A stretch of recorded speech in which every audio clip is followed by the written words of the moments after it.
Some brands offer you low finance, or cashback, or servicing. Renault don't do ors. We do ands. The Renault Kadjar with 1.91% APR and €1,000 cashback and 3 years servicing, saving you thousands. Renault, the brand with the ands. Visit your local Renault dealer. Finance is made under a hire purchase agreement. Terms and conditions apply. Deposit required. Subject to lending criteria. See Renault.ie. No risk it, no biscuit.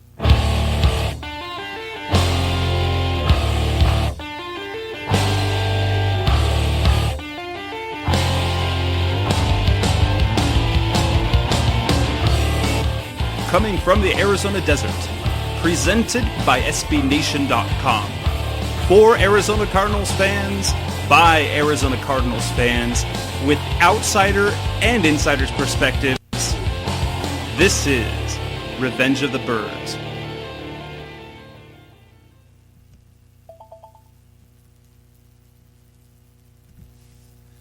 Hello, Arizona Cardinals fans. This is Revenge of the Birds Radio.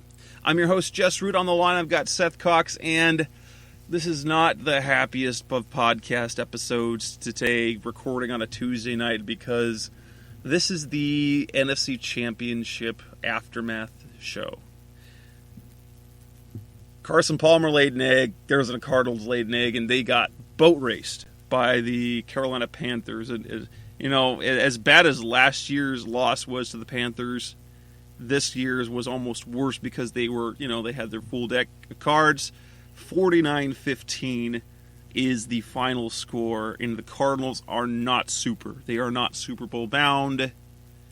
Their season is over in shockingly bad fashion, and now the Carolina Panthers and Cam Newton and a very, very, very good Carolina Panthers team is headed to the Super Bowl to play Peyton Manning. Seth and I are here to talk about the aftermath of this game. You know, some would like to start talking. I'm not ready. We're not ready, Seth. And welcome to the show as always, Seth. How are you doing? You know, trying to figure out what happened. So. Yeah, I'm personally not ready to talk off season yet. That, and if we were to talk, react to the game, talk about a little bit the Super Bowl and the off season, I think we'd be on the show for 3 hours. And you know, I'm generous to think that anyone's actually listening for the past the first 15 minutes of the show anyway. So I think they listen. I just think that everything I'm going to say is going to make too many people mad. So, this is the plan tonight. We're going to talk about we're going to react to the game. That's essentially what we're doing. What went wrong? We're going to talk about our feelings about it and really sort of get the last bit of this last season off our chest before we hit. And I think next week we'll throw together an off-season show where we'll talk about the needs and this and that. And it shows, at least in our listener stats, that we're getting a lot more listens than we used to. So maybe we'll have a few other shows in the off season that we've done before. I already know that we can get that I actually had a player, one of the guys, these young guys that just signed with the Cardinals on the future contract, just messaged me the other day and was requesting that I do a write up on him. And I'll gladly do that, and I think I'll be able to get him on a podcast episode, so I'll be able to get him on the horn, and if I can do that for at least a few shows in the off season, that might make for something interesting to pass the long, disappointing off season, since, you know, it was just shocking. I wasn't, so I was on NPR today on the show, recorded a spot with them locally. And they asked me if it was how surprising or shocking or disappointing. I'm not surprised the Cardinals lost, because Carolina's dang good. So it wasn't beyond the fact that it wasn't beyond me that the Cardinals were going to lose, because that was definitely always on the table. That's how they lost, and so it was shocking and disappointing. But it wasn't surprising that they lost. It was just the way that they lost. But what are your feelings on that? It's like, how surprised, how disappointing was the loss to you? I think you hit it on the head. It's just a shocking outcome. The fact that you had so many players either quit or looked like they quit or looked like the moment was too big for them. There was so much that happened, and it was really disheartening and surprising in the sense of I did not see that coming at all. You and I talked about it before. I thought the Panthers were going to win. I thought it was going to be a field goal game, and the Panthers were just going to get the benefit of home field and get the ball, the last time down the field and end up kicking a field goal to win. I did not think that the Carolina Panthers were going to put up 50 points on the Arizona Cardinals, and the Arizona Cardinals were going to struggle to get the ball past the 50-yard line. So that was quite shocking for most, to be completely honest. And I don't know what it was for me. It's just while I thought it was possible, and it didn't surprise me that they lost, I was so in my head bought into the fact that this is a championship team and said that there's no way after the way they came out against Green Bay that they're going to do that against Carolina.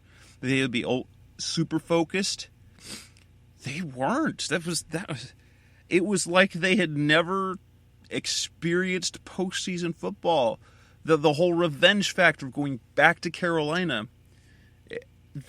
I was shocked at just how seemingly unprepared they were for everything about that game, whether it was their focus, unprepared for just how intensely ready and focused that Carolina was, because they ran into a buzzsaw of a team in Carolina, and they just took it to them. And we got, there at the very end, we even got a little bit of Bruce Arians' medicine is, they went for 2 after scoring their 6th touchdown for some reason. They went for 2, and yeah, that's almost Bruce Arians like in the way he would, pile it on, or say against that St. Louis game, the game's already in hand and he's still throwing a bomb down the field to John Brown to kind of close things out. Yeah, it was disappointing, shocking, all of the above. I don't know. I just the fact that it ended so quickly. Like it was basically over at halftime. Yeah. Right? Like after the Peterson interception, and you got back down, and I think they were down 17 at that point, and you said to yourself, all right, worst case scenario, they're down 14 going in the half. Defense will get refocused and everything. And then first play or second play, it was another interception. You go, that really just happened.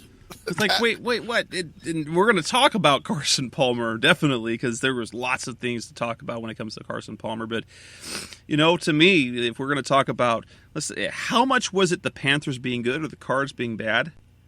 It was the worst of both worlds. It was a really, really good Carolina team and just the worst Cardinals team that could have shown up. And you think about it this way. Here's just a little bit of food for thought. Last year's Cardinals, which set an NFL record for offensive ineptitude, scored more points than this juggernaut Cardinals offense in the playoff game on Sunday. And what ends up happening is something that you and I talked about off the air, and something I've kind of tweeted about since the game. And, I don't want to say I was the first one that said this, but I think I was the first person that said this. This Cardinals team was basically a watered-down version of the 2013 Denver Broncos, right? Like, Peyton Manning sets the NFL record for passing touchdowns. They have 3 1,000-yard receivers. They break scoring records and yardage records, and it's like, man, this is the greatest offense we've ever seen. And then they play against a Seattle defense team. That's very similar to the Carolina defense the Cardinals just played, and it was like, holy cow, they got punched in the face, and it was almost like, a fight, and you get punched in the face and your nose is broken. And yeah, you might be faster and quicker and maybe you'll land a punch, but they punched them in the face and then they stood back and watched the blood drip. And then they just said, yeah, let's just keep going, and just kept punching them.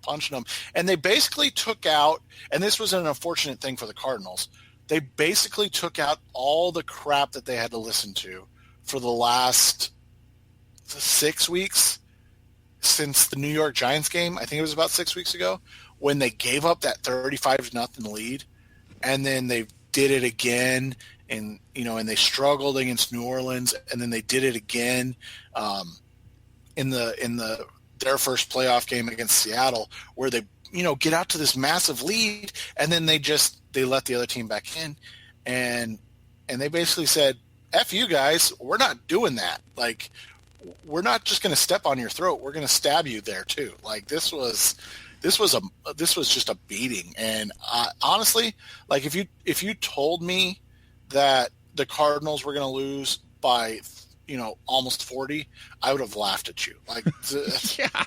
There's absolutely no way. If you told me the Cardinals were going to lose by 2 touchdowns, I would have had a hard time believing it. Like, if you said they were going to lose 35-21, I'd have been like, no, that's too much. Like, they're not that bad. And yet in that game, they were not just that bad, they were worse.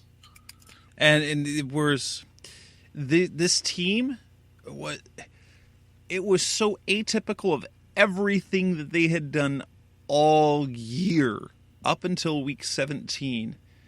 They were resilient. They moved the ball. They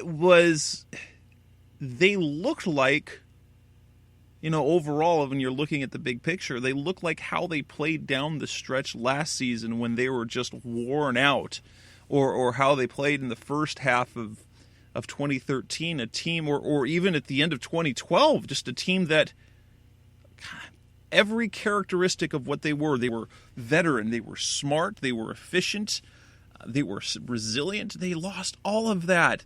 And you even saw composures again, like Calais Campbell having to get in the face of Ed Stinson, Marcus Gold losing it on the bench with one of his coaches. I mean, what is going on? That wasn't an issue all season. They didn't know how to handle that. I can't explain how so much bad, because it wasn't, Carson Palmer did not play well at all, but it was almost every important player that is needed. And holy cow, the league has got themselves a monster of a player in Cam Newton. Yeah, I mean, it was just basically, I think the wind went out of the sails on the Peterson fumble, the muff punt. And I think then they made the play on defense, to stop Carolina from scoring there. And it was a terrible throw from Cam. And I think everybody was kind of like, okay, that'll kind of turn the tide. Here it goes. And then I feel like, as much as, you don't want to put it on one play or one thing, I think the fact that Palmer threw an interception right after that was just backbreaking. And I think it was, if you could, it was exactly like the Ryan Lindley interception last year, is what it did to the team. When he got picked off, and they were in the red zone, and he gets picked off by Kuechly there in front of Fitz, it had that sort of effect. It just kind of made everything tumble down. Yeah, and I think it went over to the defense. They hadn't played well, but I think it was only 24-7 at that point. And, they had worked on a couple short fields, and it was at that point, it was like, I think the defense, as much as anybody else, saw the writing on the wall there of there's nothing that we can do at this point.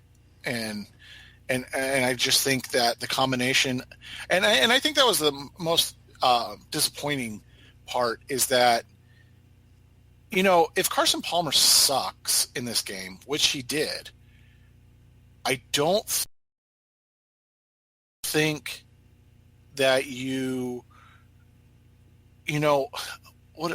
don't think that the rest of the team can quit. And that's kind of what happened, right? Like, the rest of the team, I don't want to say quit because that's just a connotation of, I can't get into because I'm not in the locker room and I don't know. But from afar, from an outside perspective, it didn't seem like the effort was there after that interception was thrown. Like, it was kind of a foregone conclusion. I mean, the Panthers came out and went on a 7.5-minute drive to start the third quarter. Like, there's got to be a sense of urgency there. I mean, I would have been okay with a big play touchdown by the Panthers, but the fact that they just methodically went down the field and basically said, I dare you guys to stop us. And the Cardinals went, I don't know. I mean, I don't know. I can start golfing tomorrow. Maybe I don't want to stop you. That's gonna be a lot of work. I know that's not what they were doing, but that's what it seemed like.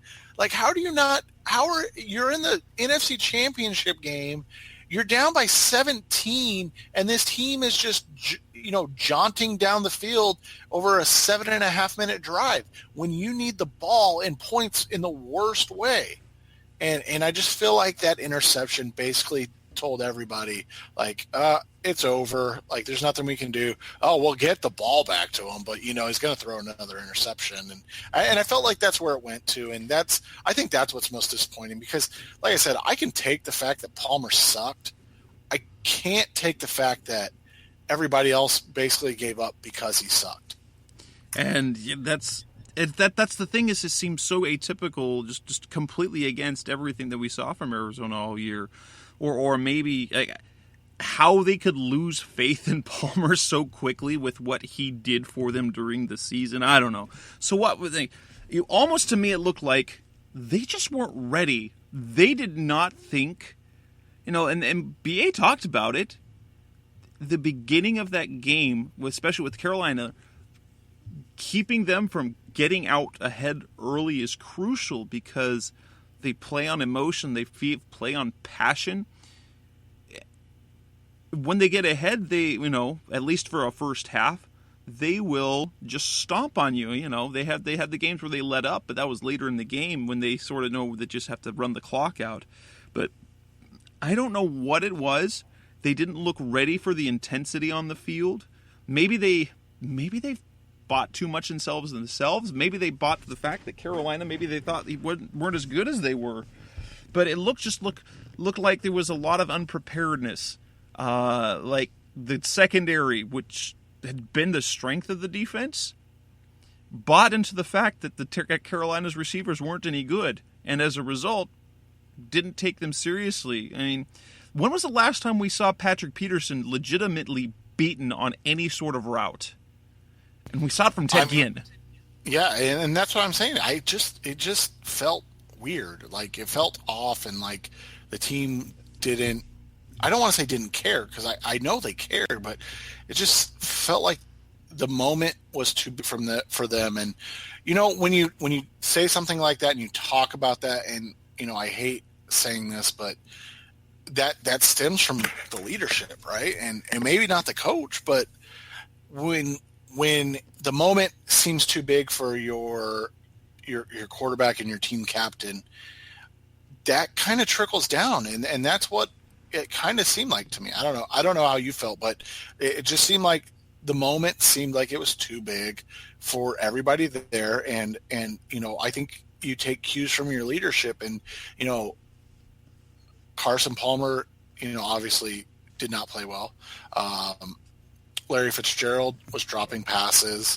On defense, like you said, Patrick Peterson not doing well. Calais Campbell was basically invisible. He was invisible. And then you had rookies trying to do too much. I mean, Marcus Golden looked like he didn't belong on the field. Dayon Buchanan was basically erased for the entire game because, as good as he is in the box, all of a sudden you're going up against a power team, and he can't function as well in the box because, let's face it, he only weighs 210 pounds. And you got Kevin Minter, who I think I remember talking about it with the people I was watching the game with. I was like, oh, Kevin Minter finally made a play. Like, there was one play, and it was just an odd situation. And like I said, I don't think any of us saw this coming now.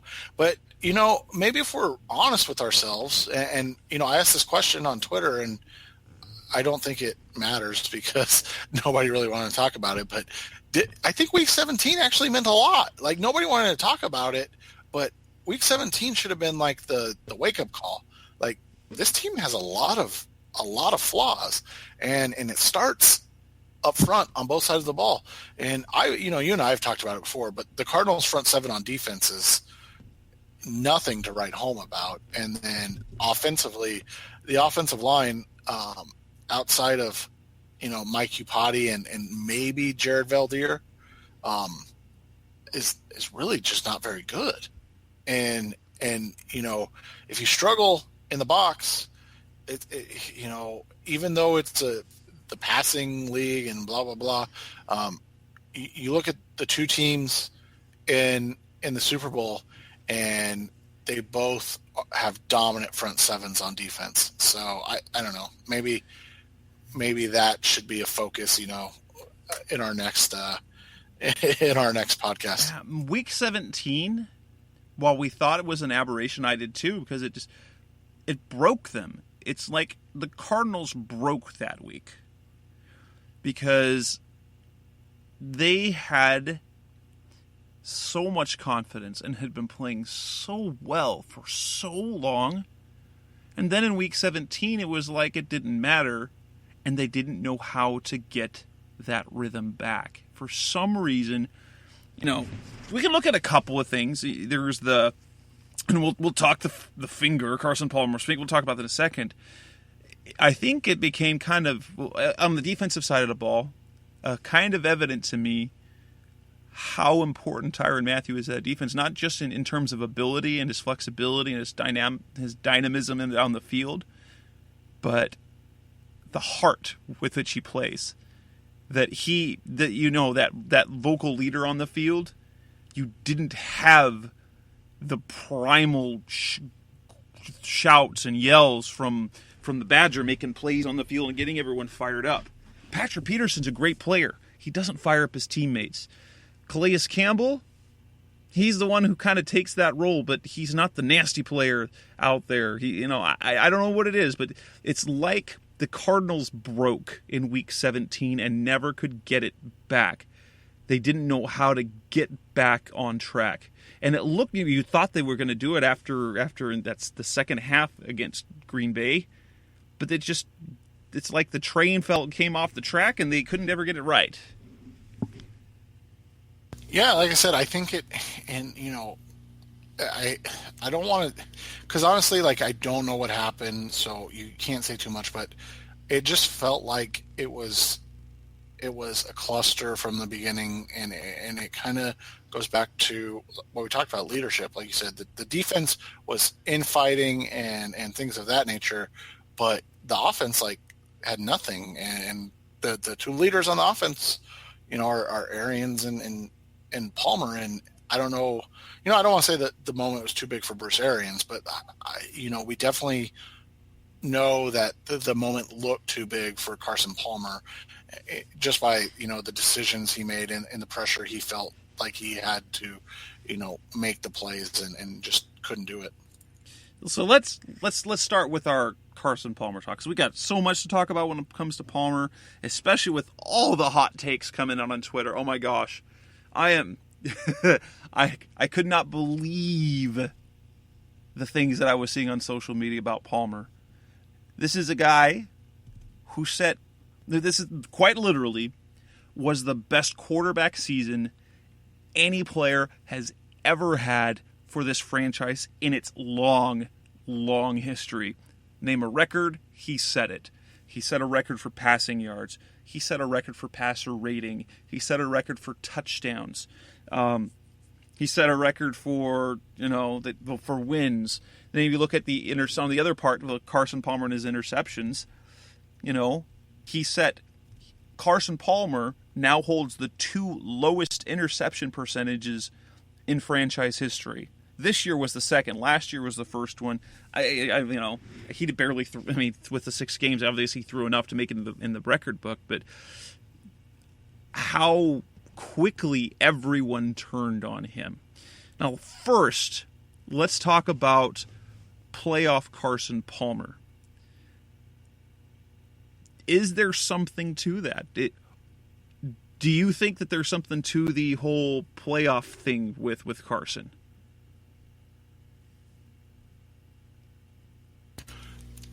Yeah, I think, like I said, I think that if you look over his stats, and I pulled them up, and essentially it's 3 games. We can't even talk about the one pass he threw against Pittsburgh in 2005, and so you've got 2009, and you've got Green Bay and Carolina. So, funny enough, and I don't know what your thought was, Green Bay was his best career playoff game. 3 touchdowns. His only multi-touchdown game in the playoffs. 1 touchdown was luck, obviously. The second Michael Floyd touchdown. Yes. The first Michael Floyd touchdown was one of the better throws that Carson Palmer made all season. I mean, that's what confuses me about the finger, but we can get to that later. And then, the third one is a shovel pass, but let's be honest, it was a running play,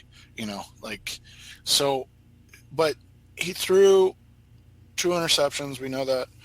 And then his next best game was in 2009 against the Jets, and he was really fairly abysmal. Yeah, it was 50% passing, a touchdown, a pick, 150 yards. Just basically, very, very blasé, so to speak. And then we had, the kind of the meltdown of Sunday, and so you look at the playoffs, and you look at, the passer rating and everything else, and I think when you look at the numbers and you just look at the overall performance, I think what obviously stands out is the fact that even if you take out the anomaly of the 4 interception game, right? Because 7 interceptions is a lot in 3 games. But if you take out the anomaly of 4 interception game, he's still, basically going to throw 2 interceptions a playoff game. Now, granted, that's only in 2 games, but that's I think what it is, and I'd love to research it a little more and put some more time into it, but you go through the season. You can kind of do it right now. You can go through the season, and against Seattle, he threw 1 interception. Green Bay threw 1 interception. Minnesota, he didn't throw 1. Cincinnati, he threw 2. Seattle, he threw 1. Pittsburgh, he threw 2. And those were the playoff teams they played. And what was the commonality in all of those? He threw at least 1 interception. So all of a sudden, you look at Palmer and the fact that, logically thinking that you're going to play good teams in the playoffs, he plays good teams, and all of a sudden he struggles. I think that's fair, because when you look at Palmer, the player overall, you have a very good quarterback in a specific system, in Bruce Arians' system. But he's not a transcendent player, right? You're not going to put him up against even Cam Newton and say, oh, let me have Palmer all day, every day. And I think that's where the confusion lies. People want Palmer, the playoff quarterback, to be Palmer, the regular season quarterback. And outside of the 4 interceptions, because like I said, that's an anomaly. He basically is, because whenever he plays playoff teams, he presses and makes mistakes. The difference in a lot of those games was he was able to correct those mistakes throughout the game. In this game, it just kind of snowballed, like you talked about at the beginning. Like, it was much like the Seattle game in Week 17. Let's be honest, if they don't pull him, he probably is going to throw another pick. I mean, he only played a half and he threw an interception. He's probably going to throw another pick in that game if they continue to play him. So it's just one of those things. When a team like Carolina gets ahead and can play from ahead and force you to play faster than you're ready to and make throws in small windows with pressure around you, you're going to struggle. And honestly, we've seen that from Palmer in all the games. This just happened to be one that highlighted it and put an exclamation point next to it, and then it was sealed and stamped as this is who he is. And honestly, it is who he is. I think, like I said, I think the 4 interceptions is the anomaly part, but he's just, against really good teams, he presses and he makes bad plays. And that's expected because he's not, an elite quarterback in the sense of, as a career, he's never been elite. And you even look at this year, and like you said, he set every record possible for the Arizona Cardinals. When you put his 2015 season in the scope of quarterback play in time, I mean, I'd have to look, but is it even a top 25 performance, statistically speaking? And that's not a knock at all, like that, because like you said, this was an amazing season in Cardinals lore for him specifically. But that's just the reality of the age of the passing and things of that nature. And so I think we look at it, and it was an unfortunate reality that it happened in a game of this magnitude and obviously in an elimination game. But it, like I said, the 4 interceptions is an aberration, but his pressing, his trying to make plays, that's who he is, and that's who he's always going to be. And that's kind of what I said earlier. They're going to have to find a way to build around that to overcome that, as opposed to go with we need more weapons. Get Carson more weapons to throw to. For me, I still don't. When you've got a guy that's had basically a couple of shots in the playoffs over many years, I have a hard time saying that he's a playoff choker or he's a bad playoff quarterback. However, I think what I got caught up with is the season that he had and believing that was the guy. When Carson Palmer has always been, and the way they built this team was in kind of his career, and I've described him like this. When the Cardinals got him and he had that first season, he is an elite quarterback talent who's had an above average career for whatever reason. And unlike, he is one who can't, he's never been a guy that makes the team that much better by himself. You take Peyton Manning off the Colts, they turned into a 2-win team. You take Carson Palmer off of this team this year, they're probably a 500 team.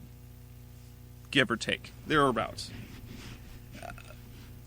And so I see Carson Palmer. I hate to put, with a small sample size, because when you look at the scope of his career, this really is a small sample size to say that he's not a big game quarterback, especially since we saw him play so well in a ton of big games this season, games that mattered. But it's almost as if we all forgot that why did he have the season that he had? It's because of the system they placed around him in terms of protection, in terms of he's comfortable in the scheme. an offense that maximizes his skill set and the skill players, and forgot that he was the guy that threw 22 interceptions just 2 seasons ago, and threw 14 of those in the first 8 games. Yeah, and you even look at last year in 6 games, I think 7 games, 6 games, I don't remember. It was he was playing more game manager like last year, because he wasn't taking the shots down the field with consistently like he is this year. Year 1, he was lost most of the year, and he was checking down. Even last year, he was playing very game manager-ish in many ways. He wasn't taking as many shots. He was being better with them. And then this year, almost the short game was almost gone, and it was intermediate throw, deep pass. Yeah, and I'm glad you brought that up, because we can kind of get to this now and the asinineness of the conversation that's had and whatever. So people are suggesting moving on from Palmer, whatever. And anybody that has listened to this show or followed me since 2013 when they grabbed Palmer knows. I'm not necessarily one of the Palmer believers. I'm not a guy that looks at Palmer and goes, "Yeah, this is finally right." Like, I've never thought that, but I've thought that in this scheme he has worked well and he's done well in the offense as they've grown into Michael Floyd's grown and John Brown's grown and Larry Fitzgerald is still great and yada yada yada, but.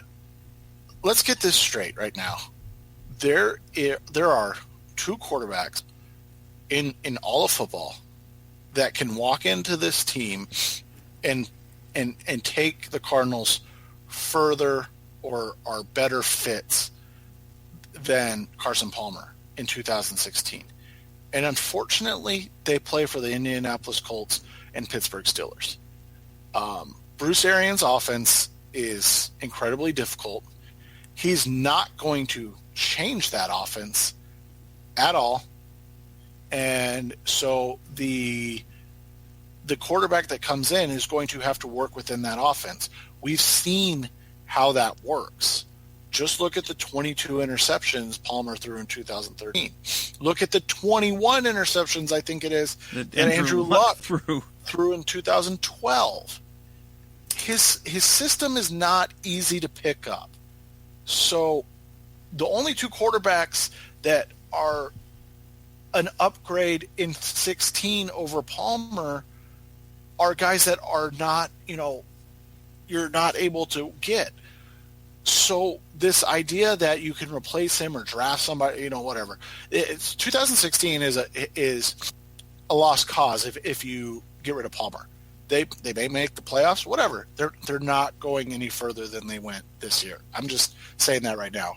And I'm not a Palmer believer. I'm not a guy that's going to sit up here and say, "Oh, he's going to come back, no problem." And it was just a fluke. I don't. I think it was an anomaly, an aberration. But that's kind of who he is. He's a gambler. He's a guy that struggles in tight windows and big games, and it's just been kind of his spirit, And he just didn't get a chance to make it up this time. But also, he's their best answer for 2016. And the question as to, and Cardinals fans bailing on Palmer saying, they'll never win. There's no way that he can be a championship quarterback. That hyperbole is absurd to me. When you have a Joe Flacco, who now has a ring, and it wasn't with a dominant defense. Joe Flacco won a championship.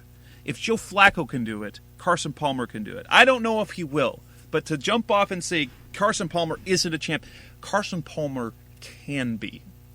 He has the skill set, and I think I mentioned Carson Palmer in big games. We saw it. We'll look at the biggest games that he played, at least that were personally, emotionally amped up. You got Carolina, you've got the Green Bay playoff game, and you've got Cincinnati. There were other big games. The one exception, but with the biggest game was it was against Seattle, in Seattle, and he was so good from the start. But these other games that had an emotional charge to them, he was erratic early. And he seemed to be, and from what you see, he's a quarterback who isn't. He has to kind of remain calm. This California, he has to remain within himself and then plays well. And against Cincinnati and against Green Bay, he was able to bring himself down, to settle in. This Carolina game never allowed him to settle in because they were down early. He had the adversity, but never could curl it around because then after that he was pressing. So okay, I have to make this throw. I have to make this throw even if it doesn't work. So I have to take extra risks, and that's, to me, is worth it. So, but the notion to me that they'll never win a championship if Carson Palmer's here, I think that's just absurd. They can do it. They can do it. I don't know if they will, but the team as constructed, if they had played better from the start, they could be looking. But that's the thing. It wasn't just Palmer. A lot of things fell apart. And honestly, because we've seen it in 3 games this year and then 4 including the playoffs, and let's be honest, 5 including the Green Bay game, I don't think they can win a championship as constructed, because I think it, and again, this goes back to the 2013 Broncos thing. I think it relies too much on one guy, and that's unfair to Palmer, but that's how they've constructed the team. I think it relies too much on one guy being great, and it allows everybody else just to play at a good level. But it expects Palmer to do great things. And when he's not great, we saw Green Bay, he wasn't great. And then obviously we saw Carolina. That's not a fair thing, right? Like you can't go Carson Palmer, dude who has won 1 playoff game and, thrown 7 interceptions in 3 playoff games. Go win us a Super Bowl, No, what you have to do is you have to look at this team and go, we have to get better in the trenches. That doesn't just mean along the front 5 of the offensive line and the front 3 of the defensive line. It means, your left side, I feel like your left side is, that left side is as good as Carolina's left side. You can't tell me anything otherwise. Like, I just don't see how a journeyman left tackle in Michael Oher and a undrafted free agent in 2014 are better than an all-pro in Mike Iupati and, a guy that borderline Pro Bowler, Yeah, and the metrics love and Jared Valdir. I just, you can't tell me that. I'm sorry, you cannot. Their center is elite, yes. Their right guard is elite, yes. But you can't tell me that their 2 elite players at center and right guard are, that much more elite than Iupati and Valdir. Anyways, so you have to get better. Hopefully that comes in the form of your 2 of your last 3 first-round picks in Jonathan Cooper and DJ Humphries. I think that starts there. On the other side, I think you have to get better at all front 7 spots. And this was going to be kind of my thought with Dayon Buchanan, because I thought he was very good in the role he played this year as a linebacker. I think he'll be even better if he's used in more of a Cam Chancellor role as a true strong safety that plays in the box as opposed to a linebacker. That's it. So like now, a two-way play, would that be, so you have him play like a Ty Matthews. So Ty and Dayon are the starting safeties, and then when they go nickel, they both go to their dollar and their slot, and then you have 2 other safeties playing up top. Yeah, exactly. And that's how I would, that's just what I think they need to do, because here's the other thing. You have to find a way to stop the run when it's bleeding like that. And as good as Dayon Buchanan is, he's still 210 pounds or 15 pounds, whatever he is. That's a lot to ask him to do from 5 yards off the line of scrimmage. Now, So, go ahead. I was bringing more Palmer type things. There's another point that people were saying. Troy Aikman even alluded to it. The joke where he went. Even you said it. He went full Jake Delhomme, and you never want to go for the full Delhomme. Palmer actually out Delhomme in some ways with the play that him. But they're saying that you don't recover from that. That's another thing that I don't see being an issue, because in part, Jake Delhomme, if you look at the two career arcs, Jake Delhomme was for the quarterback talent to begin with. Carson Palmer, if you look at his career, is an unfulfilled, for the most part, unfulfilled with his career achievement compared to the talent he has at the position. That's why he was a number 1 pick overall. He's got the mental makeup, he's got the smarts, he's got the body, he's got the arm strength, he's got the ability, and he's got the demeanor. It's been unfulfilled. I personally is seeing this, and going to like the whole playoff quarterback play, I almost can take a look at this season at calling it his first real experience with the playoffs. And I know that's a little unfair to do, but you look how long ago his other postseason was. He had 2 plays in 2005, and he had 1 game in 2009. That's a long, I guess it was the 2010 is when they played. It was after the 2009 season. So that was 6 years ago in 1 game, a lifetime ago, essentially, in his NFL career, because that's how long ago it seems that he was with the Bengals, a lifetime ago. He didn't play in the playoffs last year. He got the thing, it was unfinished business. He saw the type of team that they had and the talent they believed in. He came back stronger than ever. He experiences adversity in the playoffs. I do not see him folding like a Matt Schaub. I do not see him folding up like Jake Delhomme. I believe he will bounce back and come back playing very well next year. I'm not going to say he's going to play at the same level he did all this year. I do not see this as being a stumbling block for him, but a stepping stone. And I think if they can make the playoffs next year, I think he will bounce back because of this experience. And playoff Carson Palmer is a narrative that comes because of the length of time and the sample size that there was between the experiences. Yeah, and, I think it's also unfair to expect him to do the same thing again next year, right? Because, I mean, that was a career year for a reason, and he'll be 36, most of next year, 37 in the year, and head into the playoffs. And it's just, even Tom Brady and Peyton Manning have slowed down to an extent. I mean, let's not just say to an extent. They've slowed down, as they've aged. And Peyton Manning was using his smarts and anticipation. If you, look at Peyton, look at Tom Brady. His deep ball's awful. His deep ball's bad now, and he's checking down and getting rid of the ball fast, and he makes some nice intermediate to some short and deep passes to Gronkowski that are fantastic, but he kills you with his early quick passing attack. Yeah, and that's what I was going to say is, they revamped the offense, and they made it a more short-based passing attack, and then their real deep threat, as you said, is Gronk. And, you look at Denver, and they've basically become a defense, ball control, don't make any mistakes, and, and take shots when you can type team. And, and I'm not sure that's in Arians or Palmer's personality to do, right? Like, I don't know if that's even in their vocabulary or their persona. So it's going to be interesting to see, because, I'm not in the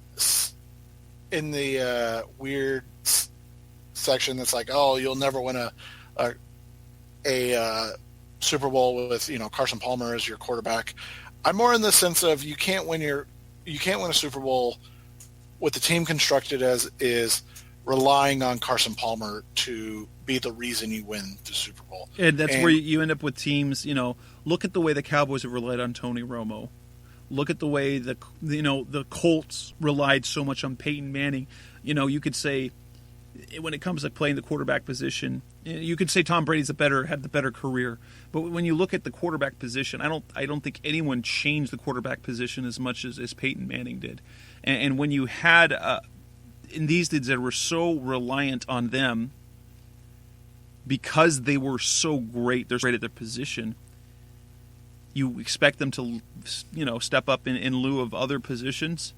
And the Cardinals looked like they were trying to build that to, the safety net for Carson Palmer. And then this year, he played out of his mind, and everything sort of fell on that. And when the other side of the ball couldn't handle things, or there was any sort of adversity with Palmer, they weren't able to do it. Yeah, and like I said, it reminded me so much of that 13 Broncos, because you look at it, and, that offense was clearly better than this offense. But it was the same thing. I mean, Peyton Manning, they lived and died by Peyton Manning, and, we all remember the Super Bowl. And I think that goes back to... And that Super Bowl went the same way. Peyton Manning, they had adversity early, and they never were able to get in sync. There was a moment where you thought that they would have it happen, and then it didn't. And then they had the turnover, and he never got settled. And it happened exactly. It's a perfect example, because the Seattle-Denver Super Bowl went exactly the way the Cardinals-Panthers game went. When there was a moment you thought, okay, they're going to get back in this, and then done. And not just that, but it made the Broncos completely, and this is something we can talk about another time, but it made the Broncos completely change their philosophy, right? The next season, they went and spent basically all of their money for like the next 4 years to get a team that was Peyton-proof, so to speak, to make sure that Peyton Manning could not be the reason that they lost the big game again. And so they wanted to say, he's our quarterback. We trust him, but we don't want him to have to win it for us. And you go back and you talked about it earlier. Drew Brees and Peyton Manning, and Manning had like the number 1 or 2 defense that year in Indy. So, I don't even think that's a great example. But Drew Brees and Peyton Manning are really the quarterbacks, when you look at it, that, were the epicenter of their team. Now, granted, Tom Brady is great. He's been the epicenter of that whole franchise for the past, almost but they've evolved years. So much over but time. Yes, they have changed who they are numerous times, and in order to adapt and evolve. And I think, I think that's a similar thing to what Arizona's going to need to do this offseason. And I think, the reports coming out were that who was it? I'm sorry. Keim and Arians huddled, on the plane ride home about what can we do in 2016 to get better and not have this happen again. And honestly, I think it still happens if they lose a close game, a nail biter, but I don't think that's the reaction if it's a close game.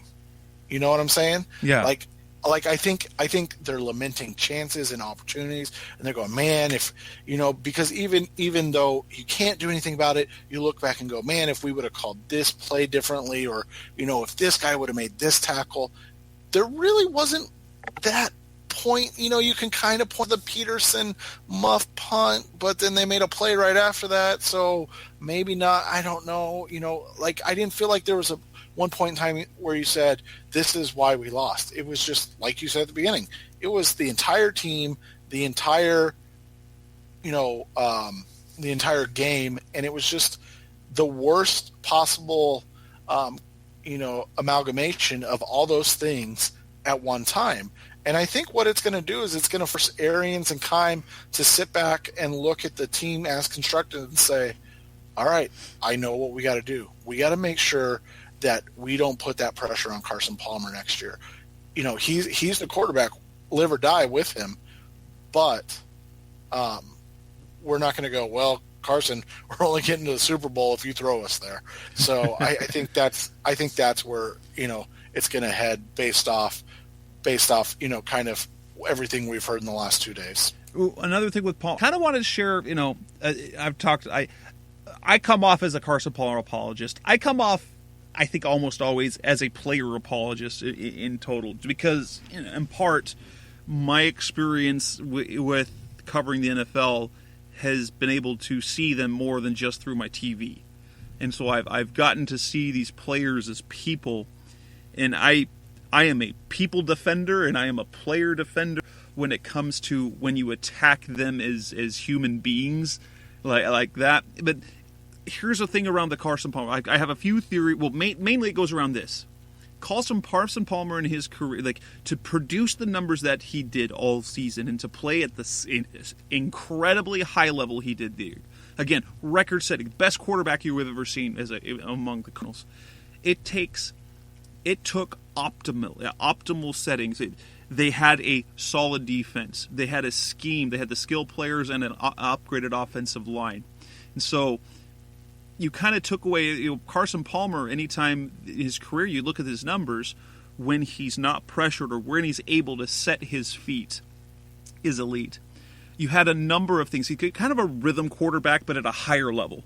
Not like Matt Hasselbeck type of rhythm quarterback, not like even a Kevin Cobb rhythm quarterback. But he needs rhythm, and he is streaky. What we saw at the end of the year were a couple of things. One, inside his head, there's the pressure in his mind where he knows in his mind the Cardinals succeed because he plays well. Then you've got this finger, the banged up finger. I am certain there is a little conspiracy going on. That finger affected it. I wouldn't be surprised that finger was broken, and he's played through it since then. Because while his finger did not affect his interceptions necessarily, or most of them, the ball placement changed after that. He did play well against Green Bay in the regular season, but really ever since that point, the accuracy was a little bit off. And then, another part I mentioned on Twitter last night, as if I'm trying to come up with more excuses, and I had completely forgot about this. This is something that no one mentioned. And as family men, we can kind of attest to this. I don't know how much of a mental effect that the whole home situation. Carson was across the country on Sunday with a wife at home who's 38 weeks pregnant. Now, yes, they have everything planned, but in the psyche of a father, of a human being who loves his family, as we've seen from Palmer, that is an added stress. So you took a player who performs at an optimal level when you have optimal circumstances, and you added a few monkey wrenches. You added the adversity of some physical teams. You had the Green Bay team motivated to get revenge. Just a Panthers team that is incredibly physical and starts very, very quickly. And then you add the finger, which clearly had something to do with some of his throws. And then you add on top of that the stress at home. And, you add that up and you've got the Carson Palmer mess. Now, I don't know how much the finger affected it, but I'm going to tell you guys, I'm telling you, the finger affected something, whether it was just simply his psyche and how he approached his throws, because he is very, very meticulous about his mechanics. And that's how I see it, that he, the finger was one of many things, and that includes what's between his head, between his ears, affecting that play.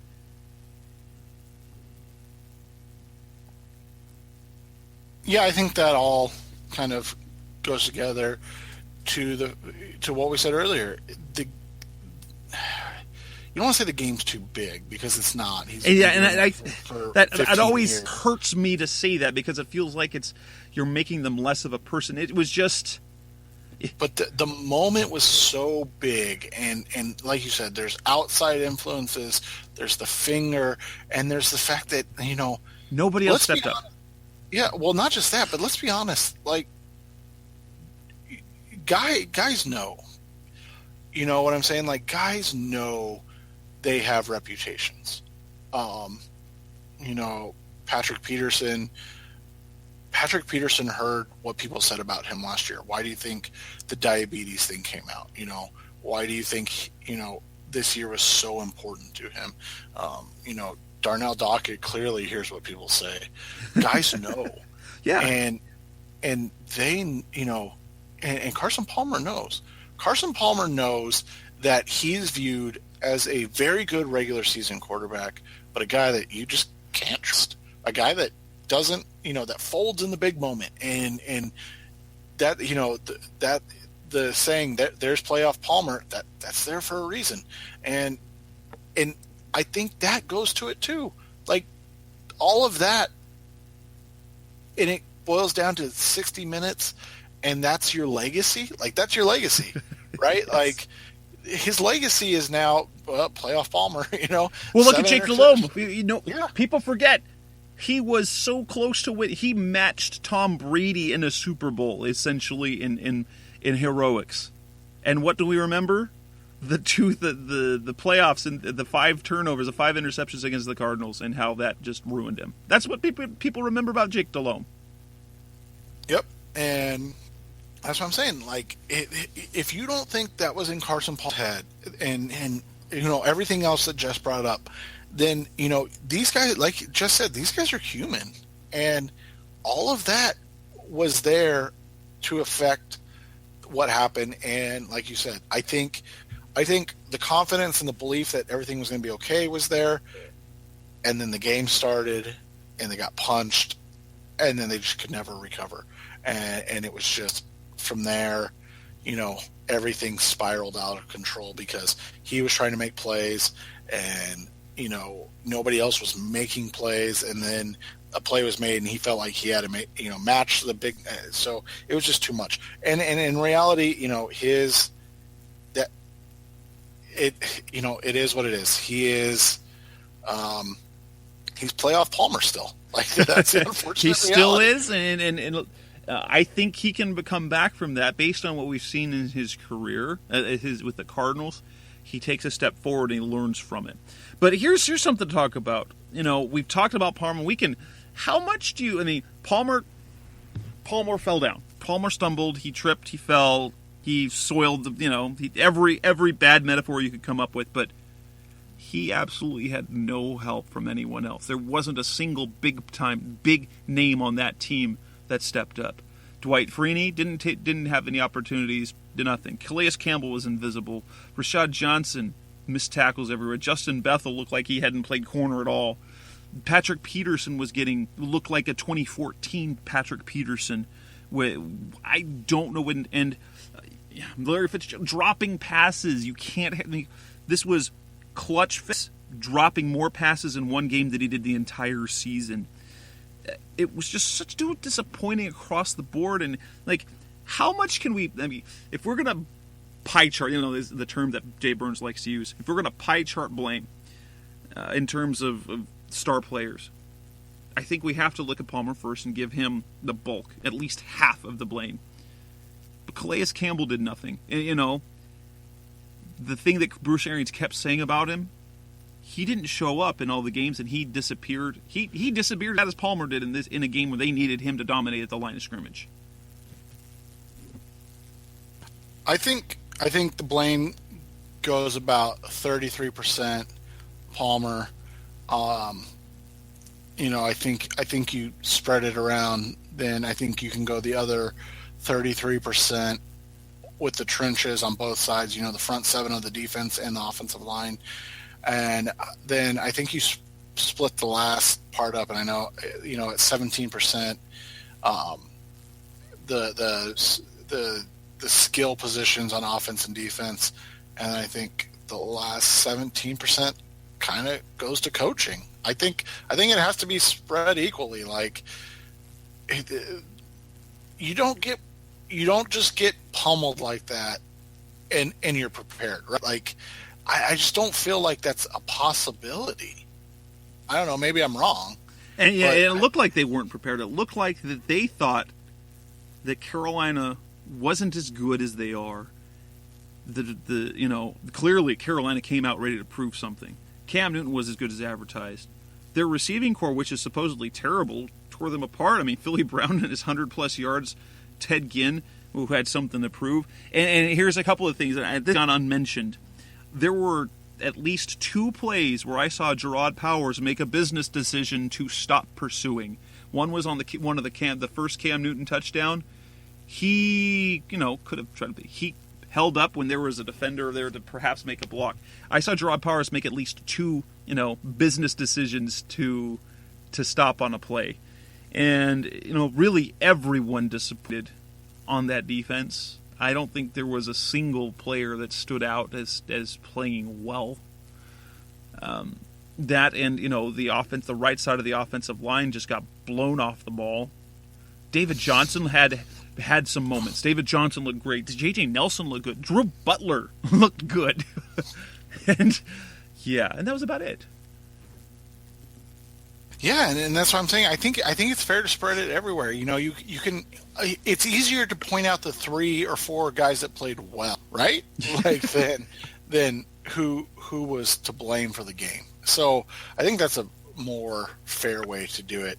And I just think when it's all said and done, and I said this last week when we did this podcast to preview the show, I really thought everybody was underestimating Carolina. Clearly, I even underestimated them. We all did. But, I saw all week the talk of, well, the Cardinals have the receiving core, and look at how garbage the Panthers defensive backs are. Man, I'm here to tell you what. If you have a disadvantage on the offensive and defensive line, and the Cardinals did, you're going to lose probably 75 to 80% of the time. And we've talked about this a number of times this season. The Cardinals' defense was sort of exposed for what it is. They do not play nearly as well when they are behind and having to stop leading. They are a good run-stopping team that when a team can still consistently stay with the run, they wear down. And this defense just was, nothing worked for them. And it's basically gone all season where the offense has been able to shoulder the load. Now, that's a change past couple of years. But the defense played well because of how the offense played. And when the offense wasn't there, as we saw it against Pittsburgh, we saw it against St. Louis. When the offense isn't there, the defense doesn't look nearly as special. And that's something saying something, because they were one of the best defenses in the league.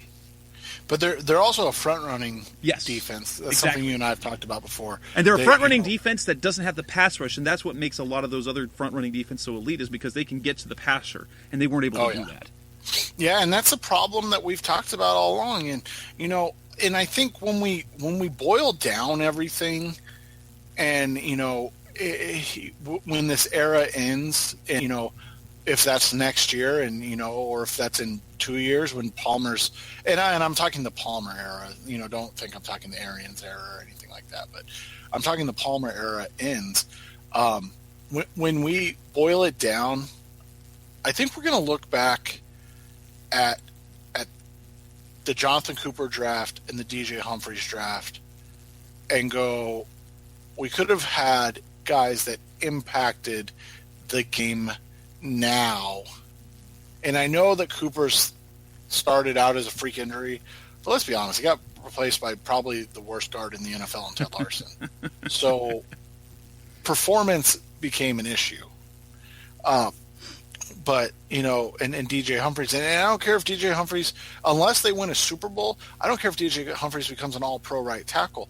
Like, you can't tell me that getting a Preston Smith, at 24 in 2015 wouldn't have more of an impact than getting a DJ Humphries who didn't play it down, who wasn't even active. And that's not a shot at DJ. Like I said, he could be great next year, and that's fine. But that doesn't change the fact that, it could have made the difference in 2015. And I don't think just Preston Smith would have made the difference, so don't take that as what I'm trying to say. But I'm just saying in general, like if you have impact players in that first round of those drafts, if you get 3 Dayon Buchanan impact guys, on defense or offense or whatever, you can't tell me that there's not a difference.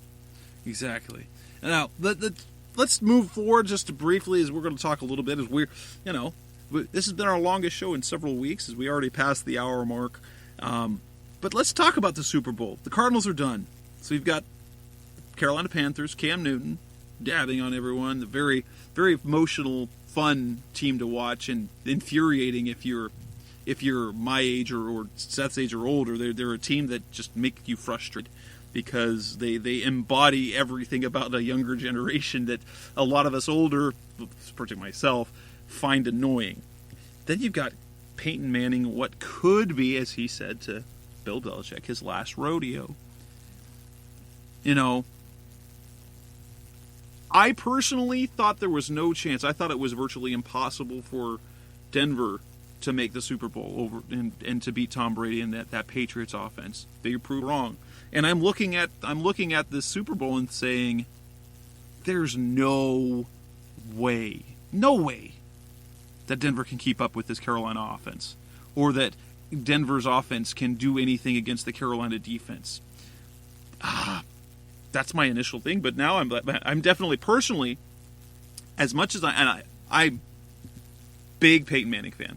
I've always been of the opinion the Cardinals can't win the Super Bowl. I want Peyton Manning to get all the rings.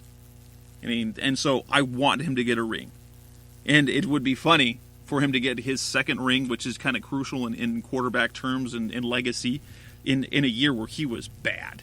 But at the same time, I like Cam Newton. He's a good kid.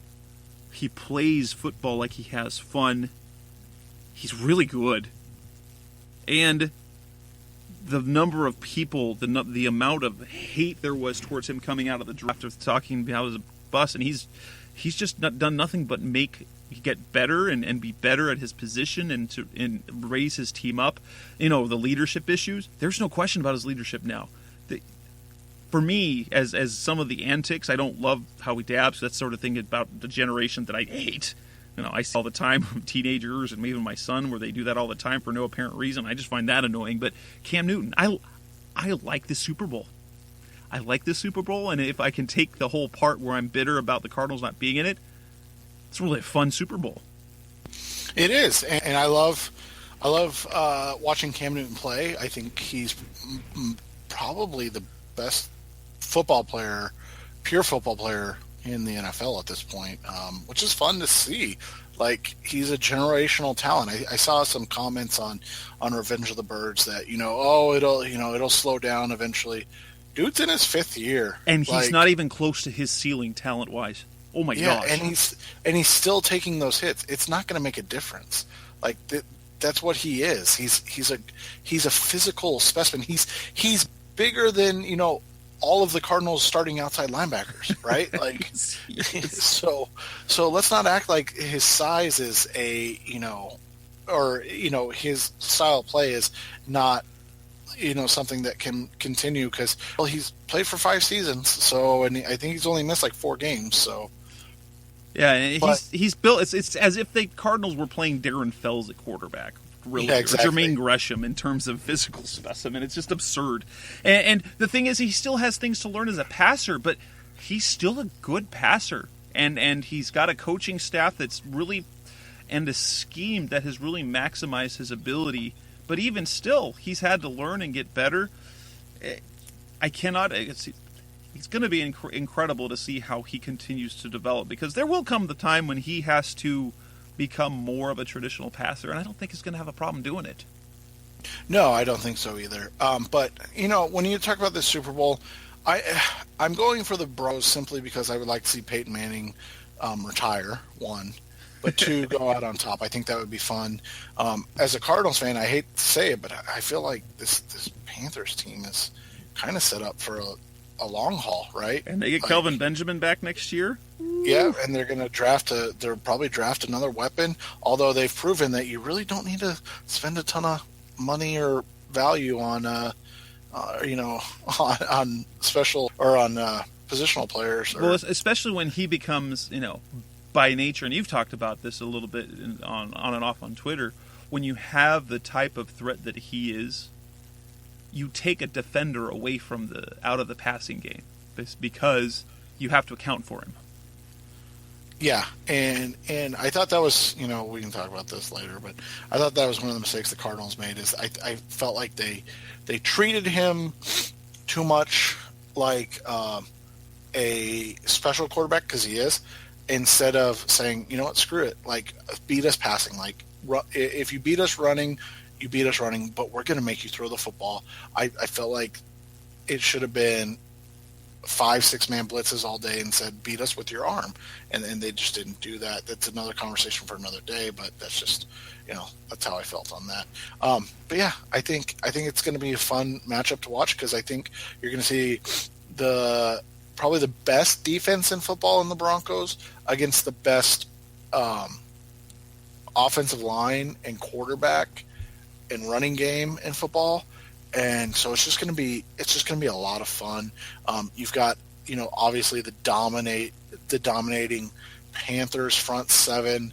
Hopefully Thomas Davis is healthy and back and ready to go, because you want to see both these teams as full of strength as they can be. And, in the end, I honestly don't know who wins. Neither outcome would shock me. The only outcome that would shock me is if we get another Panthers blowout win, and that's not a shot at the Panthers. I'm just saying, like, you got to come back down to earth at some point, right? That's maybe. Well, that'll bring us to the end of our final lament, our eulogy of the Arizona Cardinals season, as their season came to a close in the NFC Championship game, falling 49-15 to the Carolina Panthers. We've talked about Carson Palmer a lot, but thanks for listening. That'll wrap up our show. We'll be back next week. I think that's the plan. We'll talk next week, and we will get into off-season mode for the Cardinals, and we'll talk about position, grading the positions. We'll look at the potential free agents that the Cardinals have. We'll look at positions of need, and then we're going to start leaning on Seth a little bit more, because that'll be draft time, and so we'll just have him talk a little more draft things, and I'll talk a little less, because I still have a whole lot to learn about the prospects out there. I'm so wrapped up in the regular season that off-season stuff is a far cry from my mind. But we're hitting off-season mode, so thanks for listening. If you're still listening. This has been another episode of Revenge of the Birds Radio. That's Seth Cox. I'm Jess. You can find us on Facebook, on Twitter. You can download the show, Talk Radio, iTunes, Stitcher Radio, or simply by going to RevengeBirds.com. Be part of the site. Be part of the conversation. And thanks for listening. Have a great night, everybody. You've been listening to Revenge of the Birds. Keep the conversation going by visiting RevengeOfTheBirds.com. Follow us on Twitter at Revenge of Birds. You can also find us on iTunes at Facebook.com/Revenge of the Birds.